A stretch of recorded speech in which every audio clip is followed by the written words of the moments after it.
Praise the Lord கர்த்தருடைய நாமத்துக்கும் மகிமை உண்டாவதாக. இந்த நாளிலும் வேர்ட் ஆஃப் கைடன்ஸ் என்னங்கிறத வாசிக்க கேட்கலாமா?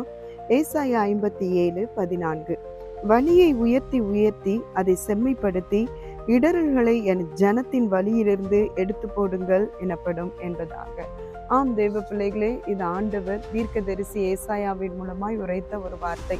வழியை உயர்த்தி உயர்த்தி அதை செம்மைப்படுத்துங்க. பாருங்க, ஜனங்கள் எல்லாம் தன்னுடைய இஷ்டத்துக்கு போய்கிட்டு இருக்கிறாங்க. ஆண்டவரை தேடணும், ஆண்டவரை நோக்கி பார்க்கணும். அவங்க என்ன செய்யறாங்க? அந்த ஆண்டவரை தேடாம தனக்குன்னு ஒரு வழியை ஏற்படுத்தி தனக்கான ஒரு காரியத்தை அவங்களுக்காகவே வைத்து கொள்ளுகிறதுனால அவங்களுக்கு வருகிறது இடரல் தான். ஆனா அந்த இடரலை மாத்தணும், அதை செம்மப்படுத்துங்கன்னு ஒரு கட்டளையோடு கூட கர்த்தர் நம்மோடு பேசுகிறார். இன்றைக்கு இந்த சத்தியத்தை கேட்கிற தேவ பிள்ளைகளை எத்தனை பேர் இடர்கள்களை நீக்கிறதுக்கு பிரயாசப்படுறீங்க? இப்படி பிரயாசப்படுறதுக்காகவே கர்த்தர் இந்த ஜெப தோட்டத்தை கொடுத்தார்.